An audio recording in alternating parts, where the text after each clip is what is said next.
What's happening? So we got the Lincoln pretty much all put back together. We got it tipped forward right now. Just front end's way low. I guess that's the only way to bleed this clutch.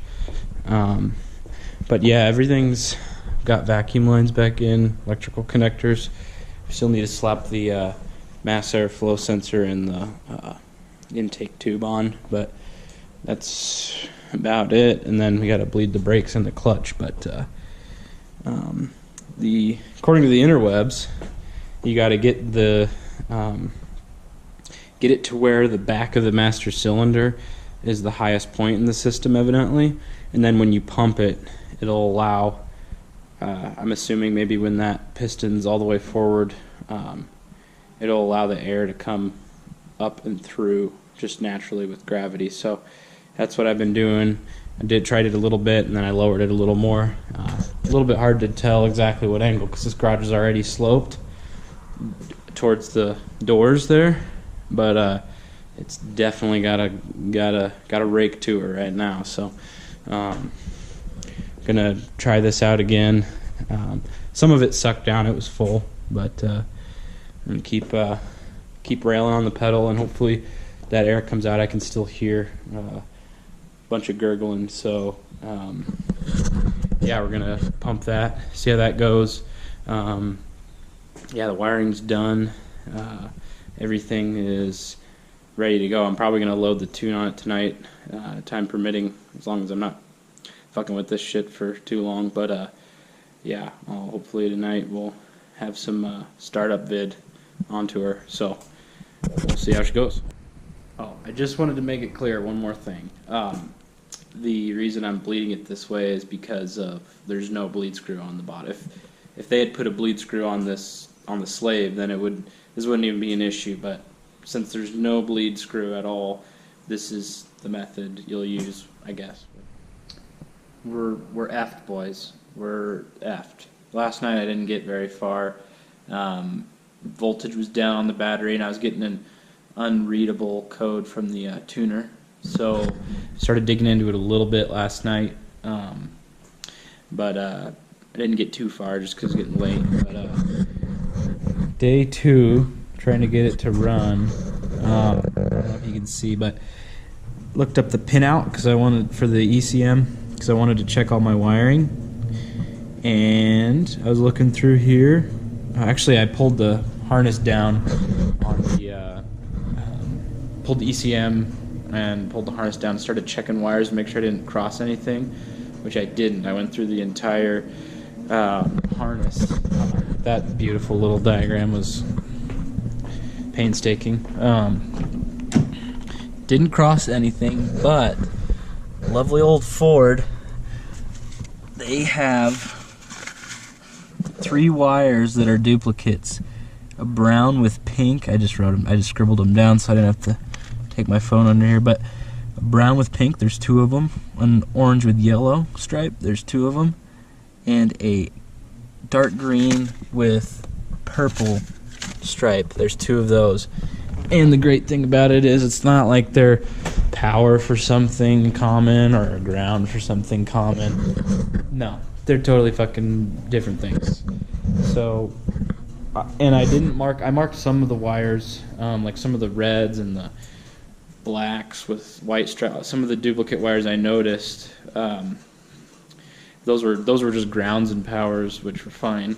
So I didn't even really need to mark them, I don't think. But I didn't mark those when I was cutting into that, and so assuming we've got some wires crossed. I'm going to probably figure out where it'll be a total of 6 wires go. Pull the connector with the battery disconnected. I will put an alligator clip and run power through the wire in question, and then go down to the pinout, or to the fucking the connector, the ECM connector. Run a little bit of wire jam a little wire into the pin, and then I will verify with the ECM pinout that the power coming from whatever connector is on the right pin. That's really the only way I can think of to do it, because you can't trace the wire through harness or anything. So we'll send power through the wire that's a duplicate, make sure that the connector that we're sending power to from the battery over there is matching up with the right pin for the correct sensor, and then we'll ground it out under there and see if we have continuity, see if we have voltage through that pin to ground, to make sure that that wire is indeed the correct sensor. So that's going to kind of suck. I'm very well aware that, I mean, the tuner could be a separate issue, but because it was not even reading, it said couldn't read some error code about not reading it. Looked online, a lot of it had to do with voltage, people online were saying, but I could register data log inputs, so I could read coolant temperature sensor, a couple of all the data log inputs were reading on that tuner. So I know that tuner's talking, I know the PCM has power. I just hope I didn't fuck anything up by crossing any of those 6 wires that are the same. So we'll see. I'm gonna check those wires and make sure they're going to the right shits. Alright boys, we're making our way through the wiring diagnostic process that I was talking to you about earlier. I was gonna just kind of show you what I was doing. One of the wires in question is either going to the shift solenoid or going to plug coil number 6, coil pack number 6. So I've got just an alligator clip kind of jammed into the positive terminal. I've got the battery still disconnected. I do have the ground connected, very important. I've got a little piece of wire jammed into the orange with yellow stripe wire, the wire that has 2 of the same. So we've got power from the positive of the battery to that lead right there in the connector, and then we're going to come in here and, using the old handy dandy pinout I grabbed, that should be pin number 1, orange with yellow. Pin number 1 goes to coil pack number 6. Pin 6 is also orange with yellow, goes to the shift solenoid, which is no longer in use. So let's see if I can show you. Piece of wire, pin number 1 is right there.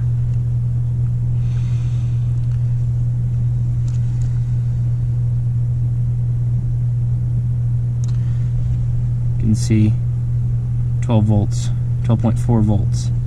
So that's good. That means that the other wire, knowing that I've got all the wires correct to the correct colors, that means the other orange with yellow has to be shift solenoid. I've already done that with the dark green and purples. Those are checked too. I still need to do the brown with pink. Now that's where things might have gotten a little weird, a little screwy, because one of the brown with pink stripes is one of the powers to the ECM. So if I switch those, one of the 10 amp fuse power to the ECM would have been just going to the EGR solenoid, which I don't really see right now how that could have permanently damaged the ECM, but I can definitely see how it would throw a communication error on the tuner. So I'm about to check that. I am already pretty confident that's probably where I messed up. Whether or not it'll communicate after that, we'll see. Alright, so here we are. Pin slot number 1. It's a mini. I just got a piece of wire jammed into each side of the prong, where the prongs go in, because I don't know which one's power in and power out of the fuse. So we've powering both sides of the fuse slot there. Still have the battery positive disconnected, but we've got our jumper on power. And come in here, got pin 55 is brown with pink. That is fuse slot 1, 10 amp.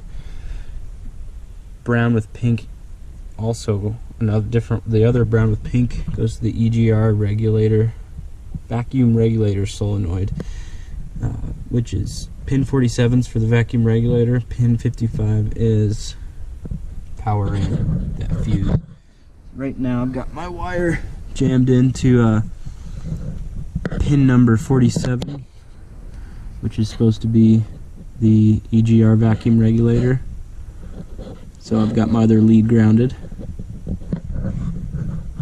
and the wire's kind of in the way. You can see we've got almost 12 volts, so that's our problem, or one of the problems. So we're just gonna swap the two. I'm just gonna cut the two wires and then flip-flop the brown with pinks, and then the wiring will be correct. Now we can take to this thing. Hopefully that ECM is not chazzled. We'll see. Oh shit, boys. We're one step closer. It actually read, and now it's saved stock tune, and now we're downloading current tune. I don't know if you can saw it, but that freaking did it for the tuning, at least. So yeah.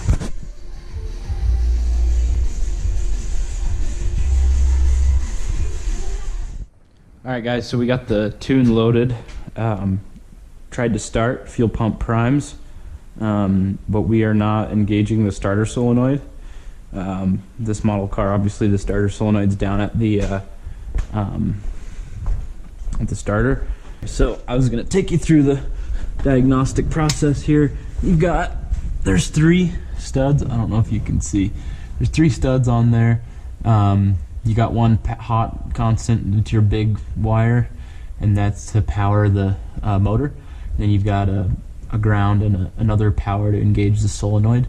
So I first started by checking power at the to the motor. That was good, and then I clamped a alligator clip to the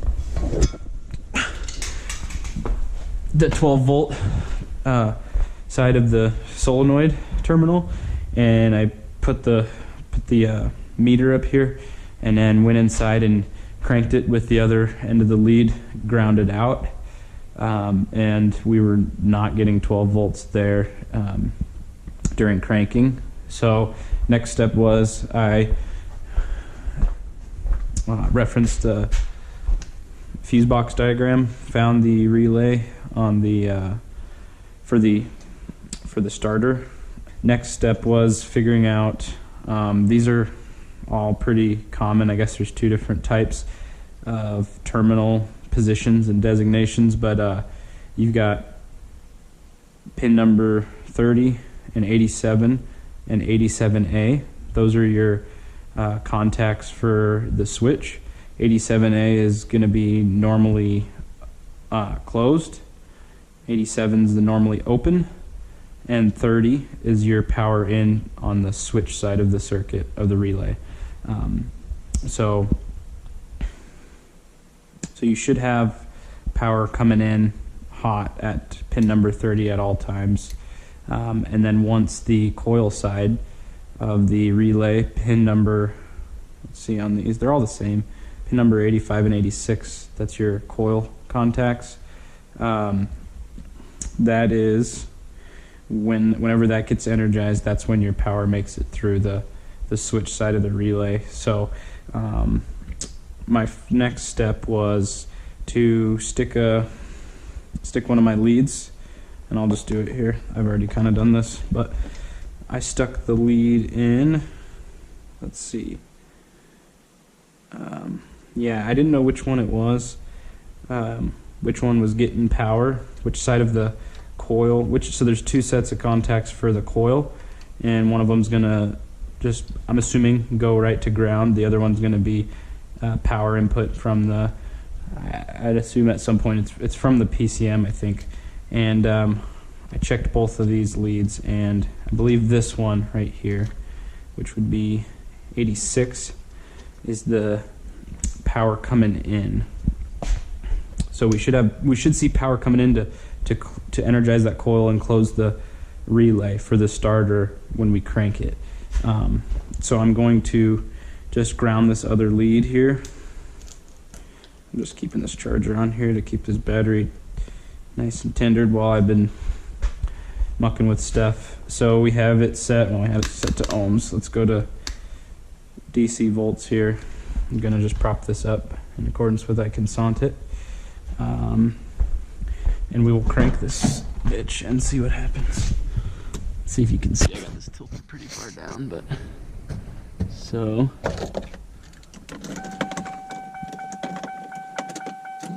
fuel pump prime, good. Tune's been loaded. Okay, that's the wrong terminal. No cranky, obviously, without the relay, but let me try this other terminal. I believe this one is the other coil side of the terminal, or side of the relay contacts. There we go. So, ignition switch on, sending power to the coil of the relay. You can see there 12.5 volts. So, we're getting power to close the relay to pin number, just like that, pin number 85. So that's power in to close that relay. We're powering the relay, but we're not, the voltage is not getting over to the starter. So my next step was, I just ohmed out this relay to make sure the coil had a good ohm reading on it. So let's do that. Make sure the relay wasn't bad. Change this to ohms. 85 and 86. Resistance of 0.071 ohms. I don't know what the scale is. 2K, I guess. I don't know. Let's see if we change the scale. My one at work is an auto ranging deal, so I never have to mess with it. But anyways, point something ohms seems kind of low, but I went ahead. We're gonna go ahead and just check another relay to see. Kind of assuming that the other one isn't bad as well, but we had a 0.072 resistance.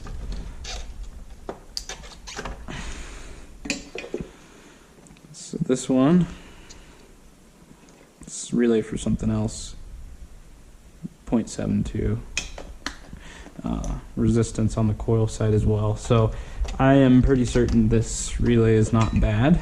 So the next part of the circuit would be after the relay gets power. It should ground out because the current's done its job, it's done its work. Remember, we had power coming into this guy right here. That power needs to go home, and we got it on ohms, and we're OL, no, nothing. So it doesn't seem to be, you can see this is what it would be if with no resistance. So on this meter, no change on the display is you know, incomplete circuit or whatever, out of limits OL usually some of them will say. But yeah, so that the relay is getting 12 volts, getting potential energy there, but it's not, it doesn't have a place to go home. So I don't know if I might have a ground missing or something like that. That's where I'm gonna trace the rest of that circuit, probably starting on the phone, and see what happens after that relay gets powered, where the voltage gets sent to here. Power steering, okay. Engine performance. Wow, su-tu-tu. Doesn't make any su-tu-tu noises, unfortunately.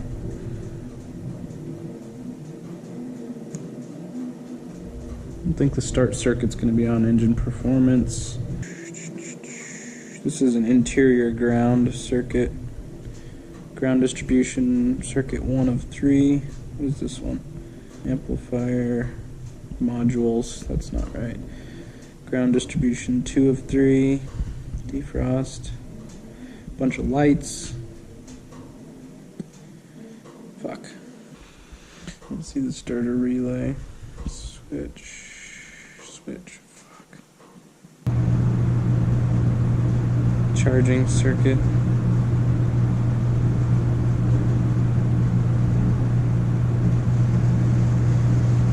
What the fuck? There's no relay. So I don't know if you can see here. I ended up finding the starter relay under anti-theft of all things. So the starter relay, there's a fuse that gives 30 amp maxi that powers the starter motor solenoid, and then on the coil side you've got goes through a fuse, but it has to come from it's got to be a signal from somewhere. The PCM, or I guess the signal would come from the ignition switch. But anyways, it goes through the coil, and then I found it grounds through the transmission range sensor. Ding, ding, ding. We have a winner. So that ground that it would ground either through, it goes into the range sensor, and then there's 2 different terminals that would ground either through park or neutral, that obviously would only allow you to start it in park or neutral. And then that goes to starter relay out. Actually, I didn't even get this far. I just turned on the video. I got so excited. Starter relay out. It's red with, it's dark blue with pink, white with pink. It goes back to the steering column ignition lighting module. Shit, I gotta trace this out some more. Interesting. So that white with pink. Where's my notepad?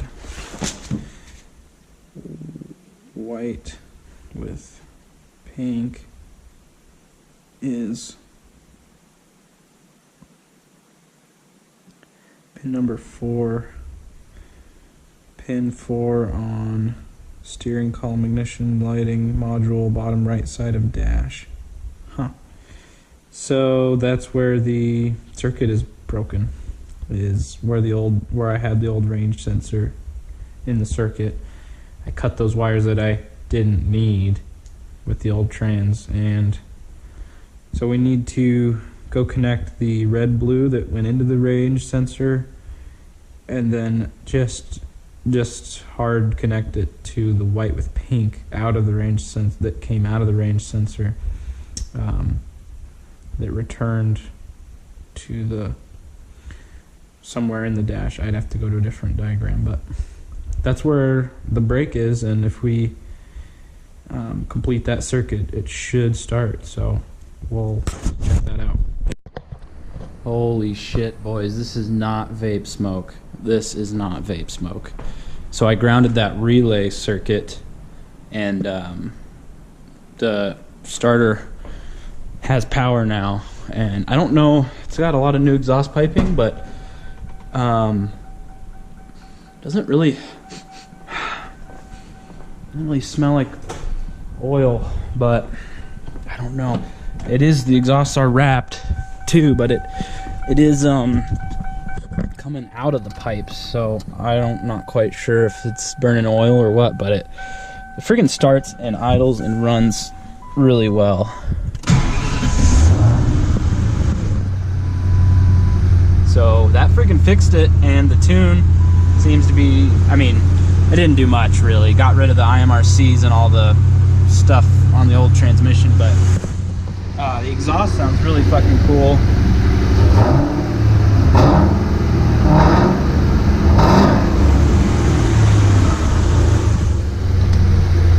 It's pretty loud and raspy.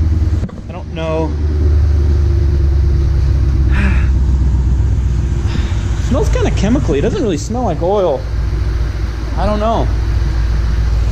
But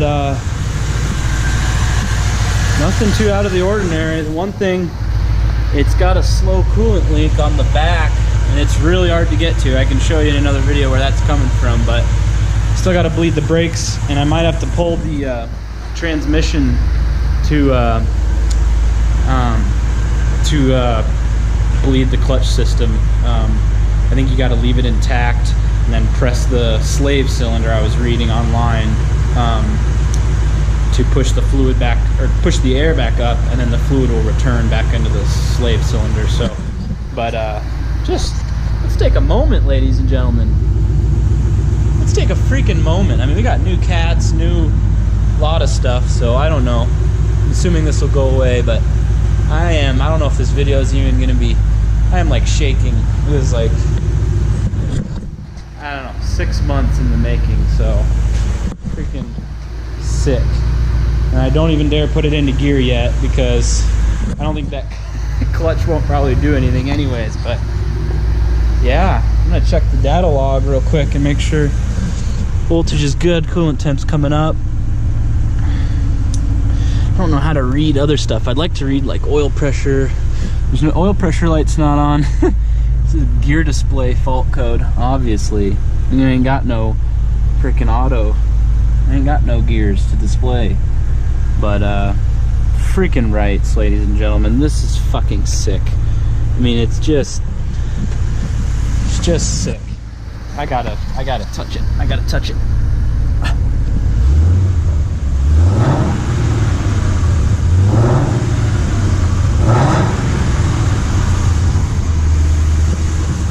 Oh man, that smoke's definitely from the headers, probably. Oh yeah, that's from the header wrap.